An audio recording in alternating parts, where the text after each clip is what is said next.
আসি আলাইহিস সালাতু ওয়াস সালাম আল্লাহর নবী মুসা কালিমুল্লাহ আলাইহিস সালাতু ওয়াস সালাম কালেমার দাওয়াত দেওয়ার জন্য ফিরাউনের দরবার থেকে রাজ দরবারে ঢুকে গেল। খুঁজতেছে আমার আম্মাজান কোথায়, আমার আসিয়া কই, আমার আল্লাহ, আমার আসিয়া কই। রাজ দরবারের ঘরের ভিতরে পেয়ে গেল, আম্মাজান আপনি আমারে সেই 2 দিন বয়স থেকে লালন পালন করে বড় করেছেন। আল্লাহ পাক আমারে নবুয়তি দান করছে, আমি আপনার কাছে কালেমার দাওয়াত নিয়ে আসছি। আসি আলাইহিস সালাম বলে এখানে না, চলো খাস কামরার ভিতরে। ঘরের ভিতরে যাওয়ার পরে ডাক দিয়ে বলে, ও মুসা, আমি যদিও তোর পেটের ভিতরে ধারণ করি নাই, কিন্তু আমি তোরে 2 দিন বয়স থেকে আমি তোরে লালন পালন করেছি। আমি জানি তুই কে, আমি জানি তুই এমন একটা কাজ করবি যে কাজটা পৃথিবীর কোনো মানুষ করতে পারে না। আমি এই দিনের অপেক্ষা করতেছিলাম, আমি তোমার অপেক্ষা করতেছিলাম, তুমি কখন আমাকে ওই মহান মালিকের সাথে পরিচয় করায়া দিবা, ওই মহান মালিকের নামে আমাকে আহ্বান করবা। বলো লা ইলাহা ইল্লাল্লাহু মুসা কালিমুল্লাহ। আসি আলাইহিস সালাম ঈমান এনে ফেললেন। ডাক দিয়ে কয়, মুসাই খবরদার এই কথাটা জানাবি না, জানাইলে খবর আছে ফিরাউন আমারে আস্ত রাখবে না, ও আপনজন চিনবে না, ওর বাদশাহিত্ব করতে গিয়া, রাজত্ব করতে গিয়া যারে বাধা মনে করবে তারাই হত্যা করে দিবে, আমারেও মানবে না, আমারেও হত্যা করে দিবে। অনেক লম্বা চওড়া ঘটনা। আসি আলাইহিস সালাম কালেমার উপরে চলে আসছে। মূসা আলাইহিস সালাম মাঝে মধ্যে মায়ের কাছে যাইতেন, দিনের কিছু কাজকর্ম শেখায়া দিতেন।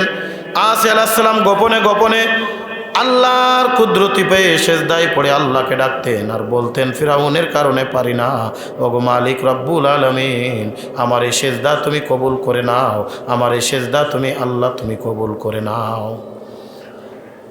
আসিয়ার একজন দাসী দেখে ফেললো, ডাক দিয়ে কয়, ম্যাডাম আপনি কি করেন, আপনি তো কি পূজা করতেছেন, আমাকে একটু শিখাবেননি? বলে, তুমি আমার খাস, তুমি আমার বড় আপন, আমি একা জান্নাতে যাব তা হয় না, আমি তো তোমারেও নিয়ে যাইতে চাই। কালেমার সম্পূর্ণ কথা দাসীরে বলার পরে দাসী আসি আলাইহিস সালামের মাধ্যমেও কালেমা পড়ে নিলেন। এইবার 2 জনে মিলে আল্লাহর কুদরতি সেজদায় পড়ে যায়, আল্লাহরে ডাকে, আল্লাহর নাম স্মরণ করে। ওই ধর্মের ভিতরে যেভাবে আল্লাহর স্মরণ ছিল ওইভাবে তারা স্মরণ করতে থাকে। স্মরণে প্রত্যেকটা ধর্মের ভিতরে একটা কথা স্পষ্ট করে লেখা আছে, ইন্নাল্লাযীনা ক্বালু রাব্বুনাল্লাহ সুম্মা ইসতাকামু তাতানাজ্জালু আলাইহিমুল মালায়েকা আল্লা তাখাফু ওয়া লা তাহজানু ওয়া আবশিরু বিল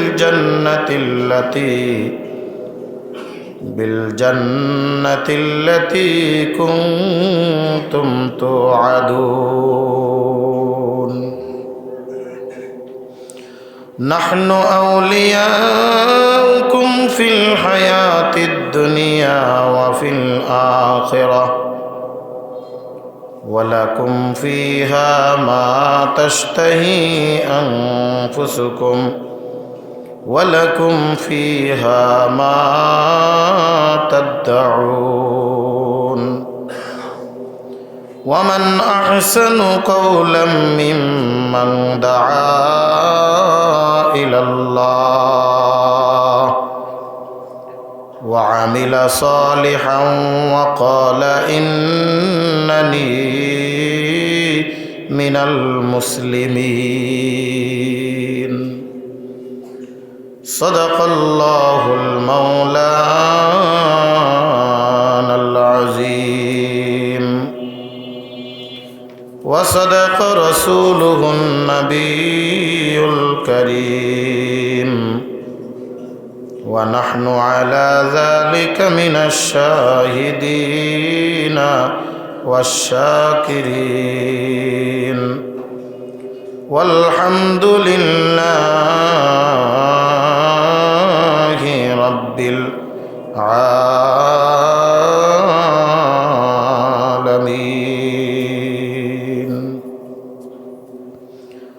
दुरूद शरीफ पढ़ी। अल्लाहुम्मा सल्लि अला सय्यदिना व नबीना व शफीइना व हबीबिना व मौलाना मुहम्मद सल्लल्लाहु अलैहि व अला आलिहि व अस्हाबिहि व बारक व सल्लम। अल्लाहुम्मा सल्लि अला सय्यदिना व नबीना व शफीइना व हबीबिना व मौलाना मुहम्मद सल्लल्लाहु अलैहि व अला आलिहि व अस्हाबिहि व बारक व सल्लम। बलगल उला बिकमालिहि कशफत दुजा बिजमालिहि हसनत जमीउ खिसालिहि सल्लु अलैहि व आलिहि। फुल नहीं है जिस फुल में बो नहीं,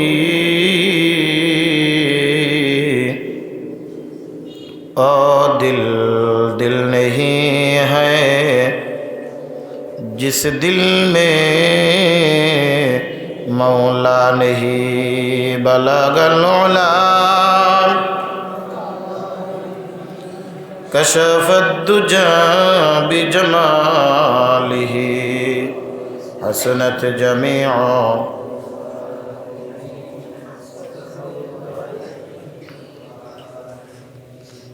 सल्लिमो या कौम बल सल्लु अला सद्रिल अमीन मुस्तफ़ा मा जा इल्ला रहमतल लिल आलमीन।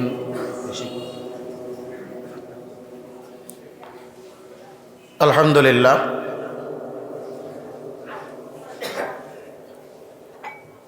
समस्त प्रशंसा ओई मालिक रब्बुल आलमीनेर, जिनी दीर्घ एकटी सप्ताह पर पवित्र जुमार दिने सप्ताहेर श्रेष्ठ दिने आजकेर এই पवित्र घर मस्जिदे आमादेरके आसार बसार तौफिक दान करेছেন। সে মহান মালিক রব্বুল আলমিনের আলিশান দরবারে আমরা সকলেই প্রাণ খুলে শুকরিয়া জ্ঞাপন করি, বলি আলহামদুলিল্লাহ। শুকরিয়া আদায় করলে খুশি হন কে? শুকরিয়া আদায় করব কার? যে হালাতে যে অবস্থায় থাকি প্রশংসা করব কার? আমাদের সৃষ্টি করেছেন আল্লাহ, তিনি যেভাবে ভালো মনে করেন তিনি সেভাবে আমাদেরকে রাখেন। কথা বলেন ঠিক কিনা?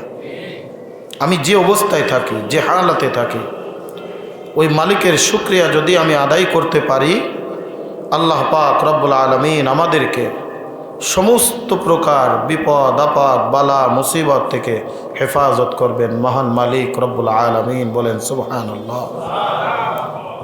এই নেয়ামতকে আল্লাহ হাজার গুণ লক্ষ কোটি গুণ বাড়িয়ে দিবেন, দুনিয়ার সুখ আর শান্তি ফিরিয়ে দিবেন, আখিরাতের অনন্ত অসীম আযাব থেকে আল্লাহ তাআলা আমাদেরকে মুক্তি দান করবেন।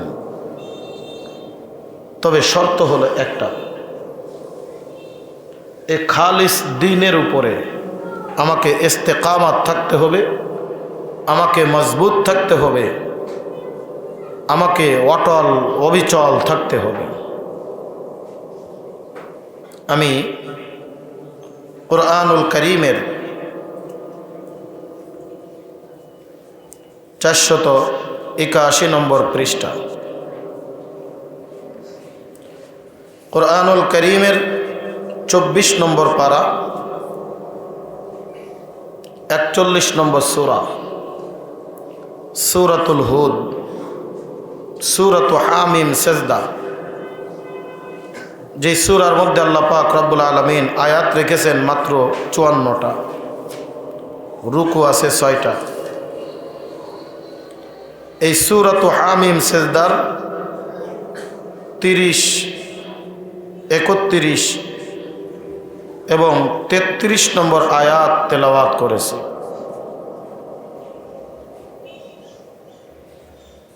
দ্বীনের উপরে অবিচল থাকার ব্যাপারে আজকে আল্লাহ পাক রব্বুল আলামিন যদি তৌফিক দান করে মুখতাসার মুলাক্কাসভাবে কয়েকটি কথা বলবো ইনশাআল্লাহ।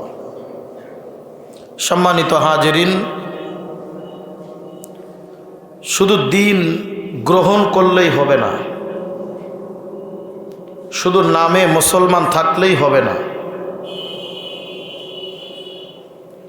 শুধুমাত্র মাথায় টুপি, মুখে দাড়ি, গায়ে জুব্বা গায়ে দিলেই হবে না। এই দ্বীনের উপরে অবিচল থেকে আমাকে আপনাকে দুনিয়ার থেকে বিদায় নিতে হবে। এটাই হলো একজন মুসলমান ইমানদারের দায়িত্ব এবং কর্তব্য। দ্বীন আল্লাহর কাছে একটা প্রিয় জিনিস। যারাই দ্বীনের উপরে চলে, যারাই দ্বীনের উপরে নিজের জীবন পরিচালনা করে, তাদেরকেই আল্লাহ পাক রব্বুল আলামিন আপন করে নেন। যেরকম সুবহানাল্লাহ।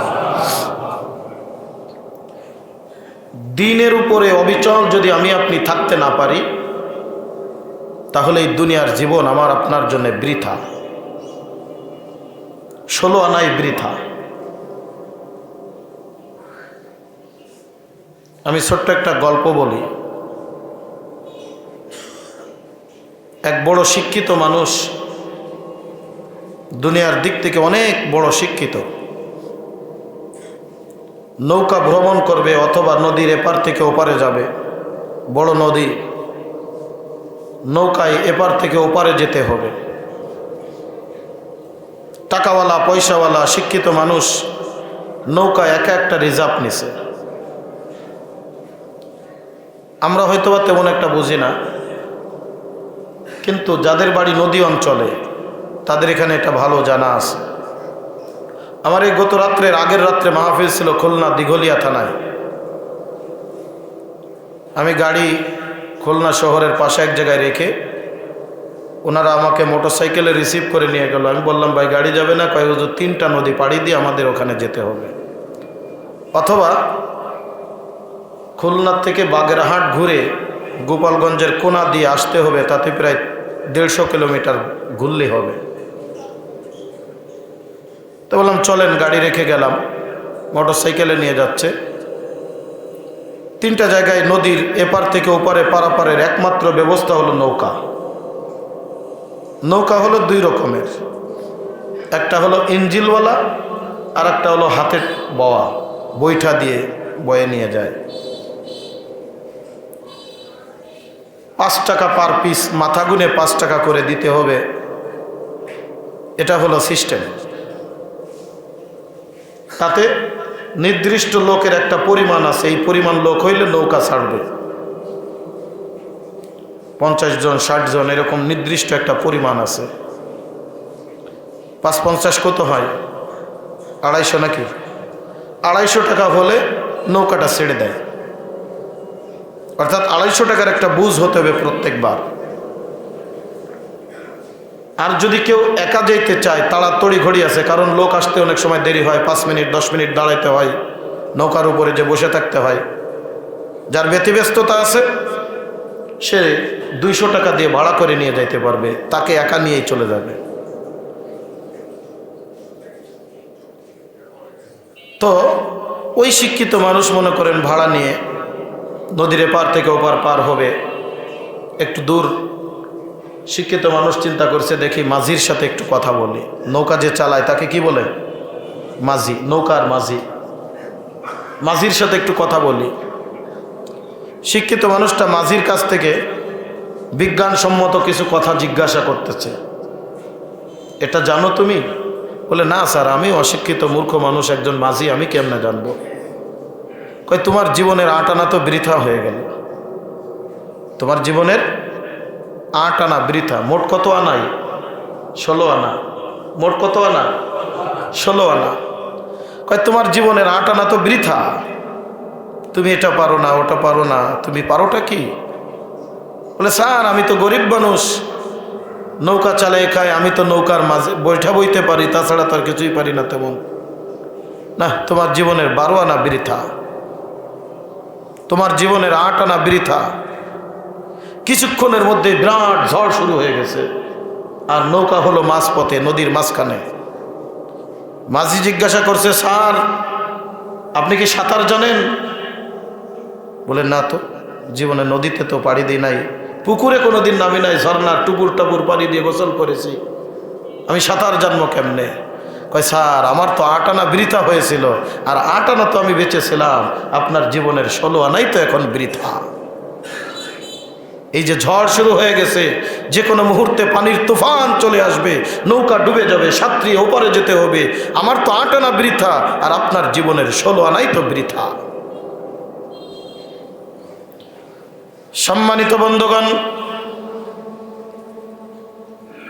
এ কথার জের ধরে আল্লাহ পাক রব্বুল আলামিনের যে বাণী, আমার জীবনের সব কিছু ঠিক আছে, চাকরি বাকরি, টাকা পয়সা, অর্থ সম্পদ, বাড়ি গাড়ি, চেহারা ছবি, সুন্দরী রমণী, স্ত্রী বাড়ি, ছেলে সন্তান দিয়ে কানায় কানায় পরিপূর্ণ, বিরাট বংশের মানুষ আমি, অর্থ সম্পদের মালিক আমি, অনেক বড় শিক্ষিত আমি, দুনিয়ার দিক থেকে অনেক সম্মান ইজ্জত আমি কামাই করেছি।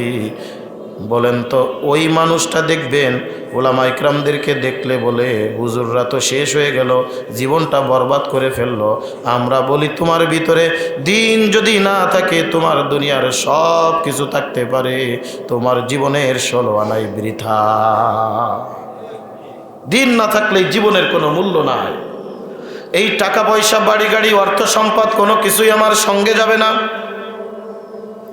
আমার সঙ্গে যাবে ঈমান আর আমল, আমার সঙ্গে যাবে দিন, আমার সঙ্গে যাবে ইসলাম। এই দিন যদি না থাকে, ইসলাম যদি না থাকে, এই দুনিয়ার দিক থেকে আমি অনেক বড় কিছু হয়ে গেলাম, এইগুলি আমার জীবনের কোনো কাজে দিবে না।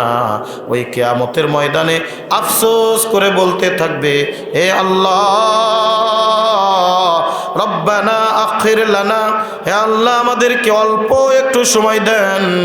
দুনিয়ার নাজ নিয়ামত পেয়ে আমরা দুনিয়ার ভিতরে ডুবে পড়েছিলাম, দ্বীনের জন্যে, কোরআনের জন্যে, ইসলামের জন্যে, নিজের জীবনের জন্যে কোনো কিছুই করতে পারি নাই।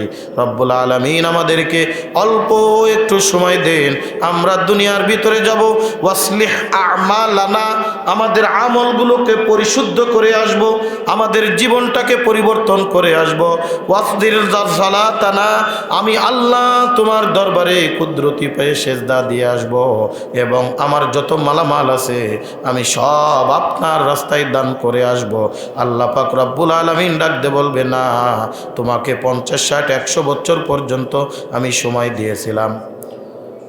যুগে যুগে নবী আলাইহিস সালামদেরকে পাঠিয়ে তোমাদেরকে বাশীরা ওয়া নাযীরা, নবী আলাইহিস সালামরা কেন আসছেন দুনিয়ায়? সুসংবাদদাতা আর ভীতি প্রদর্শনকারী। বাশীরা ওয়া নাযীরা, ওয়ামা আরসালনাকা ইল্লা বাশীরা ওয়া নাযীরা।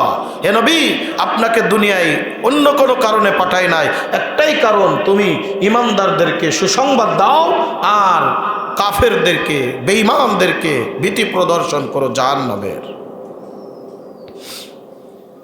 যুগে যুগে নবী আলাইহিস সালামদেরকে পাঠিয়েছিলাম, হযরত উলামা ইকরামদেরকে পাঠিয়েছিলাম, যারা আমার আয়াত ধরে ধরে, আমার নিদর্শনাবলী ধরে ধরে, আমার কোরআনের আয়াত পড়ে পড়ে তোমাদেরকে বোঝানোর চেষ্টা করেছিল, মোড়ে মোড়ে মাহফিল দিয়ে বোঝানোর চেষ্টা করেছিল, প্রত্যেক জুমার আগে আলোচনা করে বোঝানোর চেষ্টা করেছিল।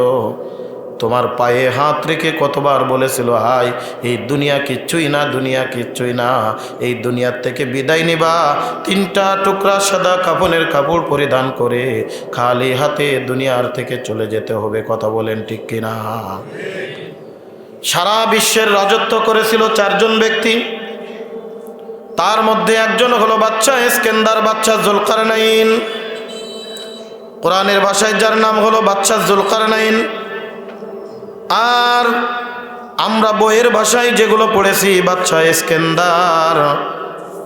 আল্লাহ পাক রব্বুল আলামিন এই বাদশা ইস্কেন্দার বা বাদশা জুলকারনাইনকে আল্লাহ পাক রব্বুল আলামিন সারা পৃথিবীর রাজত্ব করেছিলেন, দিয়েছিলেন। এই বাচ্চা ইস্কেন্দার যেদিন দুনিয়ার থেকে বিদায় নিয়ে যাবে, বিদায় নেওয়ার আগে তার সন্তানদেরকে ওসিয়াত আর নসিহাত করতেছে, সন্তানেরা রে, আমি যখন দুনিয়ার থেকে বিদায় নিয়ে যাব, আমাকে কাফন পরানোর পরে, জানাজা দেওয়ার পরে, জাবা দেওয়ার আগে, আমাকে দাফন করার আগে আমার দুইটা হাত কাফনের কাপড় থেকে এইভাবে দুইটা হাত দুই দিকে বাহির করে দিবা, আর শহরের অলিতে গলিতে আমাকে ঘুরায়া তারপরে আমাকে কবরস্থানে নিয়ে দাফন করবা। এই বাচ্চা ইস্কেন্দার কত বড় বাচ্চা ছিল, কোরআনুল কারীমের মধ্যে তার ব্যাপারে আলোচনা করেছেন। কোরআনুল কারীমের 303 নম্বর পৃষ্ঠা 16 নম্বর পারা, সূরাতুল কাহাফ। কোরআনুল কারীমের 18 নম্বর সূরা, যেই সূরার মধ্যে আল্লাহ পাক রব্বুল আলামিন 110টা আয়াত রেখেছেন, 12টা রুকু রেখে দিয়েছেন। 16 নম্বর পারার প্রথম পৃষ্ঠার একেবারে শেষের লাইন, 330 নম্বর পৃষ্ঠা, আল্লাহ পাক রব্বুল আলামিন বলেন, ওয়ায়াসআলুনাকা আন যিল কারনাইন কুল সাআতলু আলাইকুম মিনহু যিকরা ইন্না মাক্কান্না ফিল আরদি ওয়া আতাইনাহু মিন কুল্লি শাইইন সাবাবা فأتبع سببا حتى إذا بلغ مغرب الشمس وجدها تغرب في عين حمية ووجد عندها قوما قلنا يا ذا القرنين إما أن تعذب وإما أن نتخذ فيهم হুসনা। আরেকটু জোরে বলেন আল্লাহু আকবার। কোরআনুল কারীমের 303 এবং 304 নম্বর পৃষ্ঠা, 16 নম্বর পারার একেবারে প্রথম পৃষ্ঠা শেষের লাইন, আল্লাহ পাক বলেন, হে নবী, আপনার কাছে কাফিররা প্রশ্ন করে জিলকারনাইন সম্পর্কে, আপনি বলে দেন জিলকারনাইন কে ছিল। যেই জিলকারনাইনকে আমি আল্লাহ পাক রব্বুল আলামিন ইন্না মাক্কান্না লাহু ফিল আরদ, আমি এই জমিনের রাজত্ব দান করেছিলাম, আমি এই দুনিয়ার ক্ষমতা তাকে দান করেছিলাম, এবং তাকে ওয়া আতাইনাহু মিন কুল্লি শাইইন সাবাবা, এই দুনিয়া পরিচালনা করার জন্যে সাধারণ একটা বাংলাদেশের মতো রাষ্ট্র না, ভারতের মতো একটা রাষ্ট্র না, চীনের মতো একটা রাষ্ট্র না, ছোট্ট কোনো রাষ্ট্র না, সারা পৃথিবীর রাজত্ব আমি দান করেছিলাম। আর রাজত্ব পরিচালনা করার জন্যে যত উপকরণ দরকার আমি আল্লাহ পাক রব্বুল আলামিন সব কিছু তাকে দান করেছিলাম। সে মাশরিক থেকে মাগরিব পর্যন্ত, শিমাল থেকে জুনুব পর্যন্ত 1 মিনিটের মধ্যে ভ্রমণ করতে পারতো। জোরে কোন সুবহানাল্লাহ। হযরতে সুলাইমান আলাইহিস সালামকে ভ্রমণ করার জন্য আল্লাহ একটা তখ্ত দান করেছিলেন, একটা সিংহাসন। বাতাসের সাহায্যে তিনি সওয়ার হয়ে যেতেন। আর নবী নাম সুলাইমান আলাইহিস সালামকে তখ্ত দান করেছিলেন। আর বাচ্চা জিলকারনাইনকে আল্লাহ পাক রব্বুল আলামিন ডানাওয়ালা, পাখনাওয়ালা একটি ঘোড়া দান করেছিলেন। ঘোড়ার উপরে সওয়ার হয়ে যদি বলতো আমি এখন এই পশ্চিম থেকে পূর্ব দিকে যাব অথবা উত্তর থেকে দক্ষিণ দিকে যাব, বলার সাথে সাথে ওই পাখনাওয়ালা ঘোড়া উড়ে উড়ে তার ওই জায়গায় 1 মিনিটের মধ্যে এক প্রান্ত থেকে পৃথিবীর অন্য প্রান্তে নিয়ে উপস্থিত হয়ে যেত। এত ক্ষমতা আল্লাহ দিয়েছিলেন। মরণের আগে ওসিয়াত করতেছে, আমার দাফনের আগে কাফনের কাপড় থেকে 2 হাত বাহির করে দিবে, বাহির করে দুনিয়ার মানুষের সামনে আমাকে ঘোরাবে। সন্তানেরা ডাক দেবে, আব্বা জান এরকম নসিহাত কেন, ওসিয়াত কেন? মানুষ কি মনে করবে? মানুষ তো আমাদেরকে পাগল বলে আখ্যায়িত করবে। বাচ্চা ইস্কেন্দার, বাচ্চা জুলকারনাইন চোখের পানি ফেলে ডাক দে বলে, সন্তানেরা রে, আমার এই কাজের কারণে আমি দুনিয়ার মানুষকে একটা মেসেজ দিয়ে যেতে চাই। আমি একটা তাদের ইবরত অর্জন করানোর জন্যে আমি কাজটা করতে চাই। দুনিয়ার মানুষকে আমি বুঝাইতে চাই সারা দুনিয়ার রাজত্ব করেছি, কিন্তু আমি যখন দুনিয়ার থেকে বিদায় নিয়ে যাচ্ছি আমি কিছুই সঙ্গে নিয়ে যাইতে পারি নাই। এই যে দেখো খালি হাতে দুনিয়ার থেকে বিদায় নিয়ে যায়, কিছুই নিয়ে যাইতে পারি নাই, কিছুই নিয়ে যাইতে পারি নাই। আজকে আমি কত অহংকারী করি, কত দম্ভ করি বলেন তো। আমি আপনি মারা গেলে ওই একজন রিক্সাওয়ালা, ভ্যানওয়ালা, একজন দিনমজুরি, একজন কর্মঠ খেটে খাওয়া মানুষ যার কোনো অর্থ দুনিয়াতে নাই, এই লোকটাও যেই কাপড় পাবে, আমি কোটিপতি, আমিও ঠিক একই কাপড় পাবো। কথা বলেন ঠিক কিনা? কিসের এত অহংকার, কিসের এত দম্ভ? এই জন্য আল্লাহ পাক রব্বুল আলামিন কুরআনুল কারীমের 481 নম্বর পৃষ্ঠা 24 নম্বর পারা হামিম সাজদার 30 নম্বর আয়াতের ভিতরে আল্লাহ পাক রব্বুল আলামিন বলেন, ইন্নাল্লাযীনা ক্বালু রাব্বুনাল্লাহ সুম্মা ইসতাকামু তাতানাজ্জালু আলাইহিমুল মালায়েকা আল্লা তাখাফু ওয়া লা তাহজানু ওয়া আবশিরু বিল জান্নাতিল্লাতী কুনতুম তুআদুন।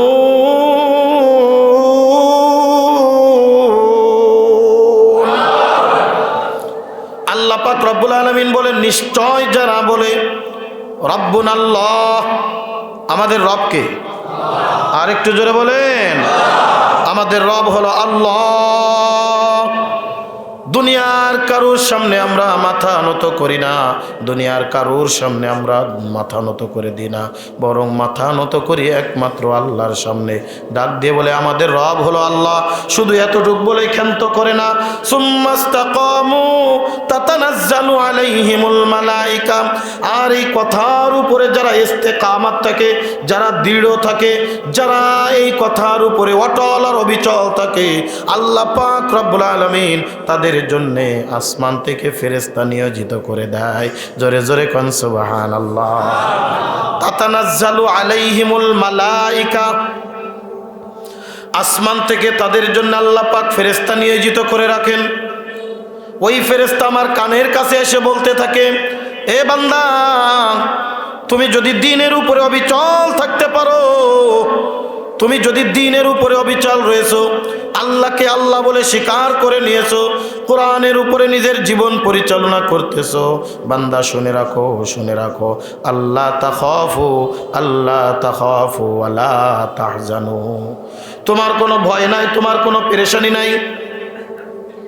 ওয়া আবশিরু বিল জান্নাহ, ঘোষণা করতে থাকে বান্দা, আমি আল্লাহর পক্ষ থেকে নাজিলকৃত ফেরেশতা তোমার জন্য এসেছি। বান্দা তুমি দ্বীনের উপরে মজবুত থাকো, কারুর কথায় তুমি দ্বীন ছেড়ে দিও না, মানুষের ফুসলানিতে কান দিও না, মানুষের কান পড়ায় কান দিও না। মানুষ যতই তোমাকে ভয় দেখাক ভয় পাবে না, মানুষ যতই তোমাকে দ্বীনের থেকে সরানোর চেষ্টা করুক না, তুমি দ্বীনের থেকে বিন্দু মাত্র সরে যাবে না।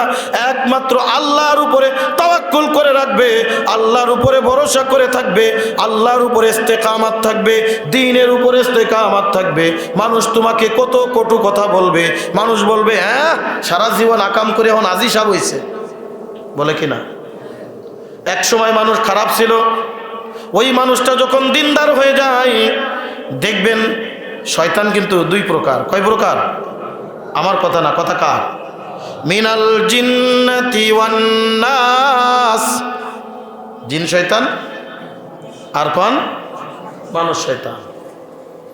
জিন শয়তান আমার রগে রগের ভিতরে গিয়া ওয়াসওয়াসা দিয়ে আমি টের পাই না। আর দেখবেন এক শ্রেণীর মানুষ আছে যারা আমাকে দিন থেকে দূরে রাখার চেষ্টা করে, এক শ্রেণীর মানুষ আছে যারা আমাদেরকে কোরআন থেকে দূরে রাখে, যারা আমাকে দিন থেকে দূরে রাখে। মনে করবেন এরা মানুষরূপী শয়তান। কথা বলেন ঠিক কি ঠিক না? ক্বালু রাব্বুনাল্লাহ, যারা বলে আমার রব হলো আল্লাহ, এতটুক বলে ক্ষান্ত করে দেয় না। সুম্মাস্তাকামু, এই ইস্তেকামাত কখন থাকতে হয়, অটল কখন থাকতে হয়? যখন বোঝা যায় যে এই দ্বীনের উপরে ইস্তেকামাত থাকতে গেলে আমার একটা সমস্যা আসতে পারে, এমনি কি বলে নাকি যখন মনে করেন বিপদ আসে এই শক্ত করে ধরে রাখ, ঝড় আসবে না, কথা বলেন না কেউ, ঠিক না? যখন ঝড় আসে অথবা মনে করেন ঝাঁকুনি লাগবে, শক্ত করে ধরো, এখন একটা ঝাঁকুনি আসবে। যখন বিপদের সম্মুখীন মানুষ হতে যায় তখন কিন্তু শক্ত হওয়ার কথা বলে, শক্ত করে থাকো। মানুষ যখন বিপদে পড়ে যায়, মানুষ একজন আর একজনকে অভয়বাণী দেয়, একজন আর একজনকে সান্ত্বনা দেয়, শক্ত হও। তুমি যদি ভেঙে পড়ো, তোমার আশেপাশের লোকজন আরো বেশি ভেঙে পড়বে। তুমি বাপের বড় ছেলে, তুমি যদি ভেঙে পড়ো তোমার ছোট ভাইয়েরা ভেঙে পড়বে। অভয়বাণী দিয়ে থাকে আল্লাহ পাক রব্বুল আলামিন আমাকে অভয়বাণী দিচ্ছে। তার মানে বোঝা যায় একজন মানুষ যখন দ্বীনের উপরে চলতে যাবে, খাঁটি দ্বীনের উপরে চলার চেষ্টা করবে, তার উপরে বিভিন্ন প্রকার ঝড় ঝাপটা আসতে পারে। এই কারণে আল্লাহ পাক রব্বুল আলামিন বলেন শুধু আল্লাহ বললেই হবে না, আল্লাহর উপরে যখন চলতে যাবা, দ্বীনের উপরে যখন চলতে যাবা, তোমার উপরে বিভিন্ন প্রকার ঝড় আসবে। এই ঝড়ের থেকে বেঁচে থেকে যদি তুমি অটল আর মজবুত থাকতে পারো, আল্লাহ পাক রব্বুল আলামিন বলে বান্দা আমি তোমার জন্য তাতানাজ্জালু আলাইহিমুল মালাইকা, আমি তোমার জন্য আসমান থেকে ফেরেশতা নিয়োজিত করব। ওই ফেরেশতারা তোমাকে বলতে থাকবে আল্লাহ তাখাফু ওয়ালা তাহজানু, বান্দা তোমার কোনো ভয় নাই, তোমার কোনো পেরেশানি নাই। তুমি একটা সুসংবাদ শুনে রাখো, এই অবস্থায় যদি তুমি দুনিয়ার থেকে বিদায় নিয়ে যেতে পারো, ওয়াবশিরু বিল জান্নাতিল্লাতী কুনতুম তুআদুন। আমি ফেরেশতা তোমারে ঘোষণা করতেছি, সুসংবাদ দিয়ে যায়, এমন জান্নাতের সুসংবাদ দেয়া যায় যেই জান্নাতের ওয়াদা আল্লাহ পাক রব্বুল আলামিন আমার আপনার জন্য করে গিয়েছেন।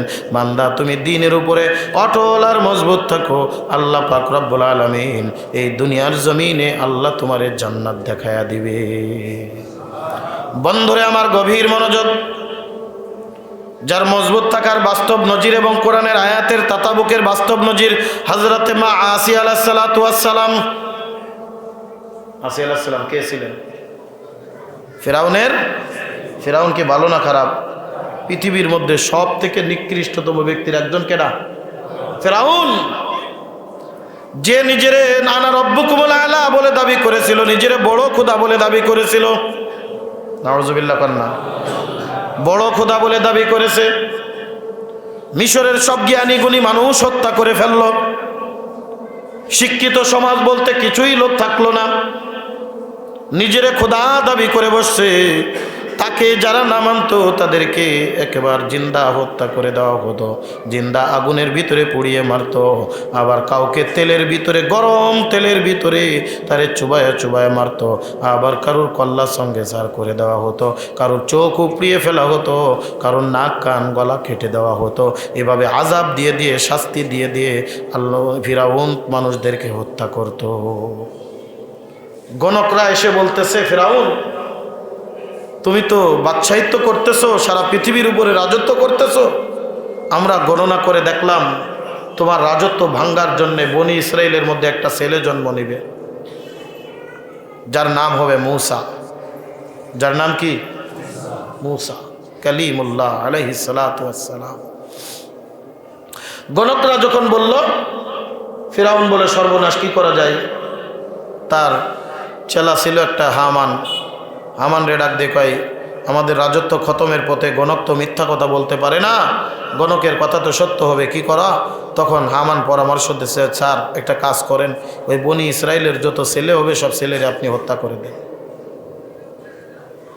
ছেলেরা কি করেন? হত্যা করে দেন। মেয়েদেরকে জীবন্ত রাখেন, মেয়েদেরকে আমরা দাসী হিসেবে ব্যবহার করব, ছেলেদেরকে হত্যা। গণকরে ডাকা হলো, কবে জন্ম নেবে বলে, যে কোনো মুহূর্তে জন্ম নিতে পারে। স্পেশাল কিছু দারোগা নিয়োজিত করা হলো, স্পেশাল কিছু জল্লাদ নিয়োজিত করা হলো। তোমাদের কাজ হলো বনি ইসরায়েলের প্রত্যেকটা বাড়ির দিকে নজর রাখা। বনি ইসরায়েলের কোন মহিলা গর্ভবতী হয়েছে, সমস্ত গর্ভবতী মহিলার দিকে তোমরা নজর রাখবা। গর্ভপাত করে যখন দেখবা ছেলে হয়েছে, কোনো কথা নাই, জায়গায় তাকে সঙ্গে সার করে দিবা, হত্যা করে দিবা। একদিন 2 দিন না, 3 বছর পর্যন্ত ফিরাউন এইভাবে বনি ইসরায়েলের সব ছেলেদেরকে জন্মতিদেরই হত্যা করতে দেরি করতো না। এত বড় নিকৃষ্টতম জাহিল, এত বড় নিকৃষ্টতম জল্লাদ আর জালেম ছিল ফিরাউন। অনেক লম্বা চওড়া আলোচনা, গভীর মনোযোগ। আল্লাহ পাক মূসা আলাইহিস সালামরে জন্ম দিলেন দুনিয়ার জমিনে। রাত্র তখন গভীর। সন্তান জন্ম দেওয়ার পরে মা বিচলিত হয়ে গেল, গভীর জঙ্গলের ভিতরে চলে গেছে। দুনিয়ার কোনো মানুষ জানে না, দুনিয়ার কোনো মানুষ টের পায় না। ফেরেশতা একজন খটখট করতে করতে চলে আসছে, বাক্স লাগবে, বাক্স, বাক্স লাগবে, বাক্স। আইসে ডাক দিয়ে বলছে, আপনার মনে হয় বাক্স লাগবে। কে? বাক্স দিয়ে কী করবো? বলে, যদি কোনো ছোট বাচ্চা টাচ্চা থাকে, আমার কাছে খুব সুন্দর বাক্স আছে, সন্দুক আছে, বাক্স আছে, ওই বাচ্চার ভিতরে রাইখা নদীতে ছেড়ে দিলে ওই বাক্সর ভিতরে বাচ্চার জীবন থাকে। জোরে কান সুবহানাল্লাহ। বলে, তুমি কেমনে জানলে আমার ছেলে হয়েছে? বলে, তুমি চিন্তা করো না, আমি দুনিয়ার সাধারণ কোনো মানুষ না, আমি হলাম মালাকুল মালাইকা, আমি হলাম ফেরেশতা। জোরে কান সুবহানাল্লাহ। বাক্সের ভিতরে ছেড়ে দেওয়া হলো। সূরাতুত তাহার ভিতরে আল্লাহ পাক সেই ঘটনা বয়ান করেছেন, আমি ওদিকে যাব না। বাক্স যে ফিরাউনের কাটলার পাশে একেবারে দাঁড়ায় গেছে। রাত 12টার পরে বাক্সর ভিতরে ছেড়েছে। বোন ফাতেমারে পাঠাইছে, যা দেখ। কই যায়? কয়, যেখানে বাঘের ভয় সেখানে রাত পোয়ায়। ফিরাউনের স্ত্রী আসিয়া যেখানে গোসল করতেন সেই জায়গায় যে বাক্স দিয়ে দাঁড়ায় গেছে। বোন ফাতেমা মাথায় হাত দিয়ে কয়, যার জন্যে করলাম চুরি সেই বলে চোর, যার জন্যে, যার ভয়ে এইটা করলাম তার কাছে যে হাজির। এখন তো আমি সেখান থেকে নিয়ে আসতে পারবো না। এক দৌড় দিয়ে চলে আসছে আম্মা জান, যেই ভয়ে আপনি আমার ভাইকে মূসাকে আপনি দরিয়ার ভিতরে ঢেলে দিয়েছিলেন, সেই ঘাটলায় যে হাজির। বলে, দেখ তারা কি করতেছে, দেখ তারা কি করে। আর এক দৌড় দিয়া বোন চলে গেল। ফিরাউনের দাস দাসীরা ওখানে গোসল করতে আসছে। দেখে এক বিরাট একটা বাক্স, বাক্সর ভিতর থেকে সুঘ্রাণ আসে। কারণ বানিয়েছেন কে? ফেরেশতা। বানিয়েছেন কে? আল্লাহর হুকুমে ফেরেশতারা বানিয়েছেন। তার মানে আল্লাহ বানিয়েছেন। কথা বলেন ঠিক কিনা? জান্নাতি কাঠ দিয়া সুঘ্রাণ আসবে না কেন? এই আগর গাছ চিনেন আপনারা? দেখছেন কখনো? এই তো গত 2 সপ্তাহ আগে আমি সিলেট, আপনার বড় লেখা মৌলভীবাজারের বড় লেখা, সিলেটের বড় লেখা অঞ্চলে গেলাম। বাংলাদেশের ভিতরে না, সারা বিশ্বের ভিতরে সব থেকে দামি সুগন্ধি আতর হলো আগর আতর। এই আগর গাছের কাঠ দিয়েও সুঘ্রাণ বাইর হয়। আমরা এই যে ধূপ জ্বালাই না, ধূপ, এই ধূপ একটা সুঘ্রাণ। আমরা তো যে আগর গাছের ধূপ জ্বালাই, এটা হলো সব থেকে নরমাল। এখান থেকে ভালো 1 কেজি আগর গাছের ওই কাঠের দাম লাখ টাকার উপরেও আছে। আমাদের বাংলাদেশে হয়, আর কোথাও বিশ্বের আর কোথাও হয় নাই। বাংলাদেশের আগর, অর্থাৎ বড় লেখা, সিলেট বড় লেখা অঞ্চলে। দুনিয়ার গাছের ভিতর থেকে সুঘ্রাণ আসলে জান্নাতি গাছের থেকে সুঘ্রাণ আসবে কি আসবে না? কথা বলেন। সুঘ্রাণ আসছে। আসিয়া আলাইহিস সালাম রে ডেকে আনা হলো। আসিয়া, আনকমন একটা বাক্স আমাদের ঘাটলাই। আসিয়া এক দৌড় দিয়ে এসে দেখে বাস্তব সুঘ্রাণ ছড়ায়। এক দৌড় দিয়া নিয়ে আসছে। নিয়ে আসো তাড়াতাড়ি। দেখে ফুটফুটে চাঁদের মতো একটা সুন্দর ছেলে হযরত আসিয়া আলাইহিস সালাম রে দেখে এমন একটা হাসি দিয়েছে, আসিয়া আলাইহিস সালামের দিলটা জোড়ায় গেছে। জোরে জোরে কান সুবহানাল্লাহ। আসিলাম দেখে একবার দেখার সাথে মায়ায় পড়ে গেছে। আল্লাহু আকবার। একবার দেখে মায়ায় পড়ে গেছে। ফিরাউনের কাছে নিয়ে যে কয়, এটা পাইছি, এটারে মারা যাবে না, একটা কাজ করো, আমাদের তো কোনো ছেলে নাই, এর একটু লালন পালন করি। কয়, যদি এটা বনি ইসরায়েলে সেইটাও হয়, চোরের মন, কথা কয় না, চোরের মন, এটা যদি ওইটা হয়, কয় আমাদের বাড়ি লালন পালন হবে একটা, আর করবে কি? যদি যেটা হয় তাহলে আপনি যা ইচ্ছা করেন, কিন্তু ছেলেটারে দেখে আমার বড় মায়া লেগে গেছে, মহাব্বত লেগে গেছে। আমার তো কোনো ছেলে নাই, কে না কে জানি ফেলায় দেশে, কার ভয়ে কি দেখি হয়েছে তা জানি না, তবে আমার দাবি ছেলেটা আমার কাছে দাও। যতই পুরুষ বাহাদুরি হোক, এক জায়গায় গেলে কিন্তু দুর্বল। মিস্টার হোম মিনিস্টারের কাছে কি মিনিস্টার? কথা কয় না, হোম মিনিস্টারের কাছে দুর্বল। কয় তুমি করছো? কয় হা। কয় ঠিক আছে, তুমি যখন ডাক পাতা রাখো। অনেক লম্বা চওড়া ইতিহাস, সূরাতুত তাহার তাফসীর পড়বেন আপনারা, দেখবেন ইনশাআল্লাহ। এর ভিতরে বিস্তারিত আল্লাহ পাক মারিয়াম হযরত আসিয়া আলাইহিস সালামের মায়ের সাথে কি কথোপকথন, হযরত মূসা আলাইহিস সালামের মায়ের সাথে কি কথোপকথন হয়েছে এবং আল্লাহ পাকের সাথে কেমন আচরণ হয়েছে, সব আল্লাহ পাক রব্বুল আলামিন সূরাতুত তাহার মধ্যে আল্লাহ পাক রব্বুল আলামিন স্পষ্ট করে ঘোষণা করেছেন। বলেন সুবহানাল্লাহ। 314 নম্বর পৃষ্ঠায় একেবারে শেষের দিকে আল্লাহ পাক রব্বুল আলামিন এই কথাগুলো উল্লেখ করেছেন। এদিকে আমি যাব না, পরে একদিন সময় পেলে আলোচনা করব ইনশাআল্লাহ।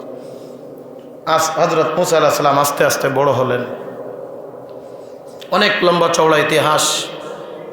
বড় হয়ে মাদায়েন শহরে চলে গেলেন, নবুয়াতি নিয়ে ফিরে আসছে। বলেন তো, একজন মা সন্তানকে চিনে কি চিনে না? আমার সন্তানটা কেমন ভালো করেই চিনে। আমার সন্তান কি ভালো করেই চিনে। যেই মা গর্ভে ধারণ করে সে চিনে, আর যে লালন পালন করে সেও চিনে। এই জন্য বলা হয়, যখন কোনো মানুষকে তুমি জাস্টিফাই করবা এই ভালো কি খারাপ, তখন 3টা লোকের কাছে যে জিজ্ঞাসা করবা। 3 লোকের কাছে জিজ্ঞাসা করে যদি তারা জাস্টিফাই করে, তারা যদি ভেরিফাইড দিয়ে দেয় না এটা ওকে ভালো, তাহলে তুমি এক দ্বিধায় ভালো মনে করবা। আর যদি বলে যে না গিল্টি আছে, তাহলে মনে করবা এর উপরের লিবাস যত ভালোই হোক এর ভিতরে ঝামেলা আছে। কথা কন ঠিক কিনা? তার ভিতরে 1 নম্বর হলো মা বাবা। মা বাবা ভালো করে জানে আমার সন্তানটা ভালো না খারাপ। 2 নম্বর হলো ঘরের স্ত্রী। স্ত্রী ভালো করে জানে আমার স্বামী কত বড় বুজুর্গ। স্ত্রী ভালো করে জানে আমার স্বামী কত বড় সতী, আমার স্বামী কত বড় সাধু, এটা ভালো করে জানে। 3 নম্বরে যেটা সব থেকে বেশি, তার বন্ধু বান্ধবের কাছে জিজ্ঞাসা করবেন, ছোট্টকাল থেকে একসাথে চলেন ফিরেন, এই ছেলেটার অভ্যাস কেমন, এই ছেলেটার অভ্যাস কেমন। এই জন্যে যত বড়ই তুমি বুজুর্গ হও না কেন, যত বড়ই মোল্লা মুন্সি হও না কেন, আর রাজা বাচ্চা হও না কেন, 3 জায়গায় বেটাগিরি চলে না। একটা হলো মা বাবার কাছে সন্তান কোনো দিন বড় সম্মান আর ইজ্জত, ওই যত জজ সাহেব ডাকবে নাকি, আমার মুফতি সাহেব ডাকবে নাকি, নাকি নুরুল ইসলাম বলে ডাকবে? কারণ মা বাপ, সন্তান তো সন্তানই। কথা বলেন ঠিক কিনা? স্ত্রীর কাছেও বেটাগিরি চলে না, আর বন্ধুদের কাছেও সুফিগিরি চলে না, দরবেশগিরি চলে না। বলে রাখ, ছোট কাল থেকে একসাথে খেলাধুলা করছে, আমি বড় জজ সে বলছো তুমি। কি কথা ঠিক কিনা? মা ভালো করে জানে সন্তান কেমন।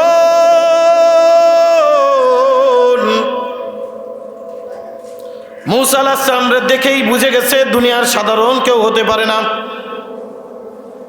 দেখছেন নি কোনোদিন যে মাত্র 3 দিন 2 দিনের বয়স মায়ের দেখে মুচকি হাসে, মায়ের ভাষা বোঝে, মায়ের কথা বোঝে? এটা তো দেখেন, মানুষ বুঝতে 2, 4, 5 বছর সময় লাগে। এ বুঝে গেছে, বুঝতে সাধারণ কেউ না। আল্লাহর নবী মূসা আলাইহিস সালাম কালেমার দাওয়াত যখন দেওয়ার সাথে সর্বপ্রথম মহিলাদের মধ্যে ঈমান এনেছিলেন হযরত আসিয়া আলাইহিস সালাম। জোরে কোন সুবহানাল্লাহ। ঈমান নিয়ে চলে আসছে। ফিরাউন রে মানে না, কারণ ওই যে বললাম না, স্বামী টাইট স্ত্রীর কাছে। স্ত্রী আসিয়া তো ভালো করে জানে আমার স্বামী কোন ধরনের খোদা, আমার স্বামী কোন ধরনের খোদা আসিয়া ভালো করে জানে। আসিয়া আলাইহিস সালাতু ওয়াস সালাম আল্লাহর নবী মূসা কালিমুল্লাহ আলাইহিস সালাতু ওয়াস সালাম কালেমার দাওয়াত দেওয়ার জন্য ফিরাউনের দরবার থেকে রাজ দরবারে ঢুকে গেল। খুঁজতেছে আমার আম্মাজান কোথায়, আমার আসিয়া কই, আমার আল্লাহ, আমার আসিয়া কই। রাজ দরবারের ঘরের ভিতরে পেয়ে গেল, আম্মাজান আপনি আমারে সেই 2 দিন বয়স থেকে লালন পালন করে বড় করেছেন। আল্লাহ পাক আমারে নবুয়াতি দান করছে, আমি আপনার কাছে কালেমার দাওয়াত নিয়ে আসছি। আসিয়া আলাইহিস সালাম বলে এখানে না, চলো খাস কামরার ভিতরে। ঘরের ভিতরে যাওয়ার পরে ডাক দিয়ে বলে, ও মূসা, আমি যদিও তোর পেটের ভিতরে ধারণ করি নাই, কিন্তু আমি তোরে 2 দিন বয়স থেকে আমি তোরে লালন পালন করেছি। আমি জানি তুই কে, আমি জানি তুই এমন একটা কাজ করবি যে কাজটা পৃথিবীর কোনো মানুষ করতে পারে না। আমি এই দিনের অপেক্ষা করতেছিলাম, আমি তোমার অপেক্ষা করতেছিলাম, তুমি কখন আমাকে ওই মহান মালিকের সাথে পরিচয় করায়া দিবা, ওই মহান মালিকের নামে আমাকে আহ্বান করবা। বলো লা ইলাহা ইল্লাল্লাহু মূসা কালিমুল্লাহ। আসিয়া আলাইহিস সালাম ঈমান এনে ফেললেন। ডাক দিয়ে কয় মূসা এই খবরদার এই কথাটা জানাবি না, জানাইলে খবর আছে ফেরাউন আমারে আস্ত রাখবে না, ও আপনজন চিনবে না, ওর বাদশাহিত্ব করতে গিয়া রাজত্ব করতে গিয়া যারে বাধা মনে করবে তারাই হত্যা করে দিবে, আমারেও মানবে না, আমারেও হত্যা করে দিবে। অনেক লম্বা চওড়া ঘটনা। আসিয়া আলাইহিস সালাম কালেমার উপরে চলে আসছে। মূসা আলাইহিস সালাম মাঝে মধ্যে মায়ের কাছে যাইতেন, দিনের কিছু কাজকর্ম শেখায় দিতেন।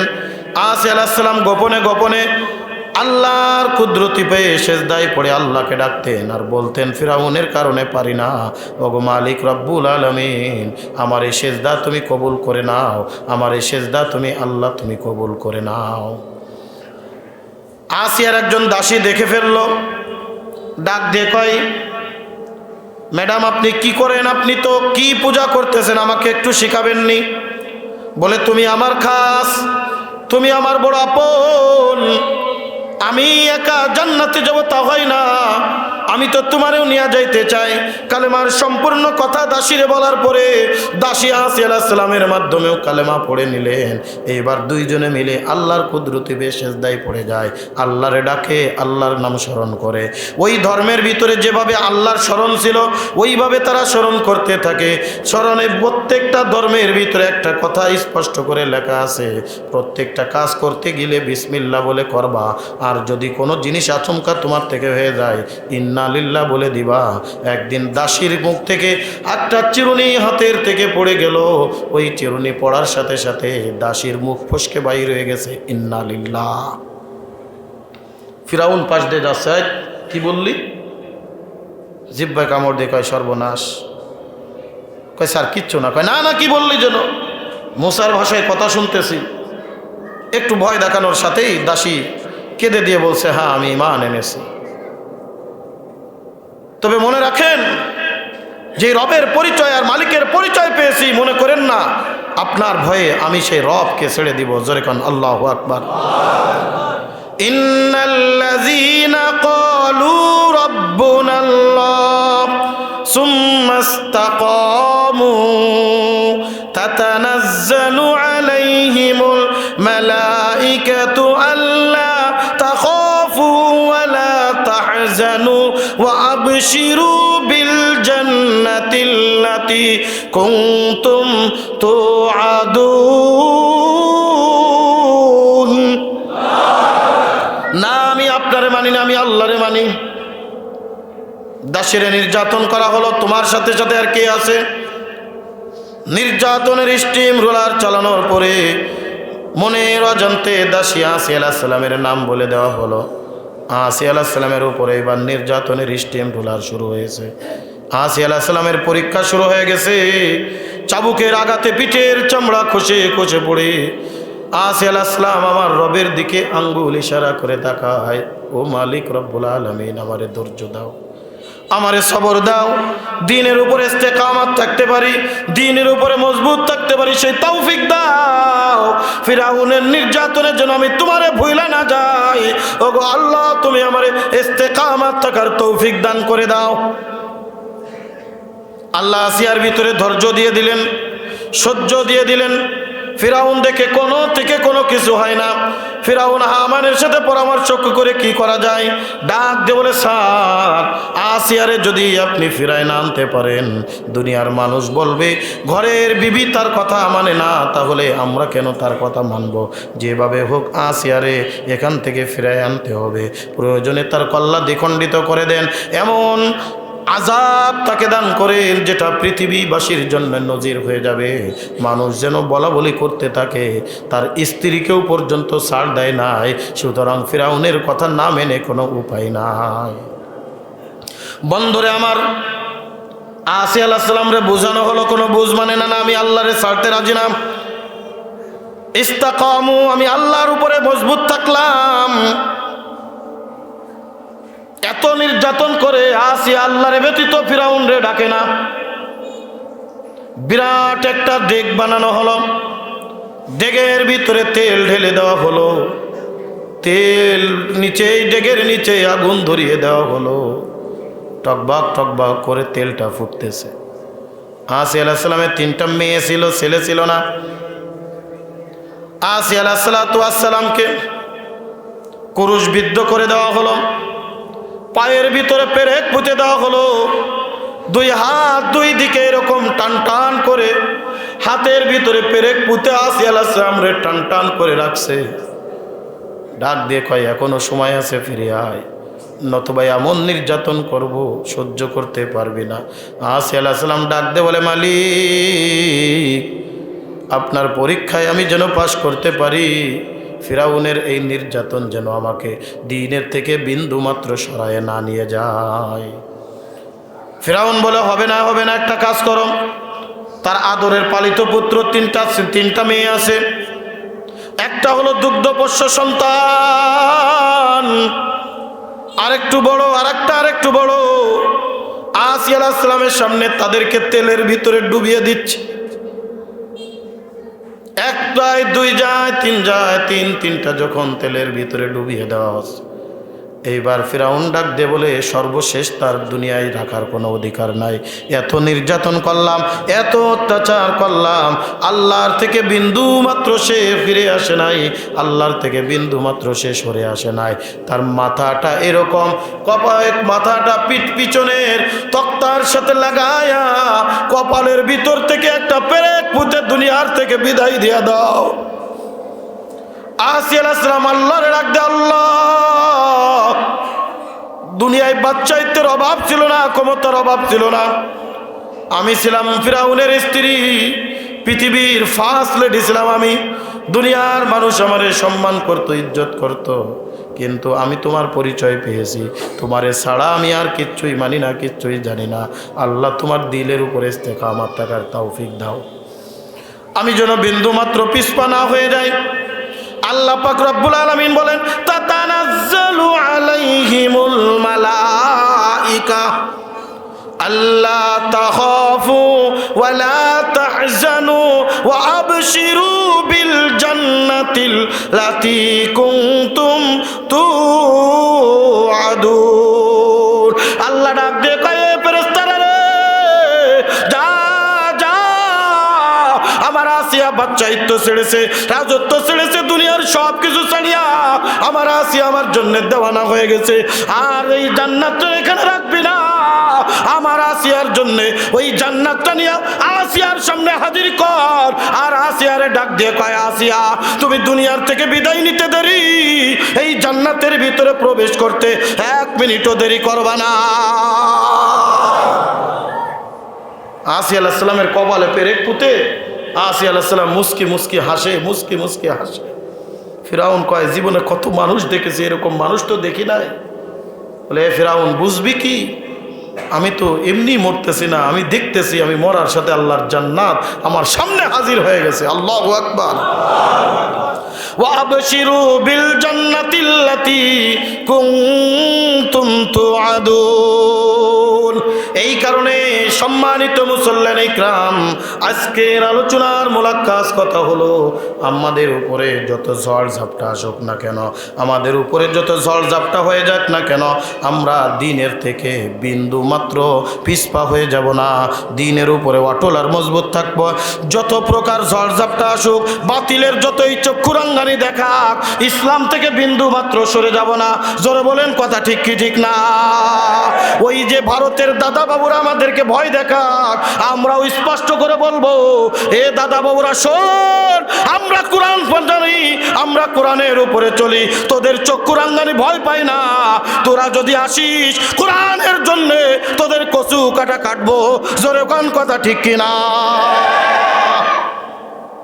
ইস্তেকামত থাকবো কিসের উপরে? দ্বীনের উপরে, আল্লাহর উপরে। আপনারা কয়েকদিন দেখছেন বাংলাদেশের উপরে এই ভারতের দাদা বাবুদের কালো থাবা শুরু হয়েছে, এই ভারতের দাদা বাবুদের কালো থাবা শুরু হয়েছে। এই জন্য আমাদের সজাগ থাকতে হবে, আমাদের স্পষ্ট থাকতে হবে, আমাদেরকে সজাগ থাকতে হবে। কোন বাতিল কাফির হিন্দু আমাদের মাথার উপরে সওয়ার হতে দেব না ইনশাআল্লাহ। কথা বলেন ঠিক কিনা? আমাদের সজাগ থাকতে হবে। চতুর্দিক থেকে আমাদের দিকে থাবা দেওয়া হচ্ছে, কারণ তারা জানে বাংলাদেশের মানুষ ধর্মপ্রাণ, মুসলমান, দিনদার, তাদেরকে টলানো যাবে না। এই কারণে আমি স্পষ্ট করে বলতে চাই, কোরআনের উপরে, দ্বীনের উপরে আমি আপনি যদি ইস্তেকামাত থাকতে পারি, আল্লাহর ওয়াদা, আল্লাহ তাখাফু ওয়ালা তাহজানু, না তোমার কোনো ভয় নাই, তোমার কোনো চিন্তা নাই, সব কিছু করনেওয়ালার মালিককে। আর জোরে 313 জন বদরি সাহাবী 1000 সৈন্যের মোকাবেলা করেছিল। আমরাও যদি সজাগ থাকি, আমরাও যদি যেমন 1971 সালে পাকিস্তানের ওই তাদের যেই পাক সেনাবাহিনীর বিরুদ্ধে যুদ্ধ করে আমরা স্বাধীনতা অর্জন করেছিলাম, লক্ষ কোটি মানুষের জীবনের বিনিময়ে, মা বোনের ইজ্জতের বিনিময়ে স্বাধীন সার্বভৌমত্ব বাংলাদেশ পেয়েছি। এই বাংলাদেশের উপরে কারুর থাবা যদি আসে, আবার যুদ্ধ করে আমরা দেশ স্বাধীন করব। কথা বলেন ঠিক কিনা? আল্লাহ আমাদের সকলকে তৌফিক দান করুন। সমস্ত বিপদ আপদ বালা মুসিবত থেকে আল্লাহ তাআলা আমাদেরকে হেফাজত করুন, বলেন আমিন। ওয়া আখির দাওয়ানা আনিল হামদুলিল্লাহি রাব্বিল আলামিন।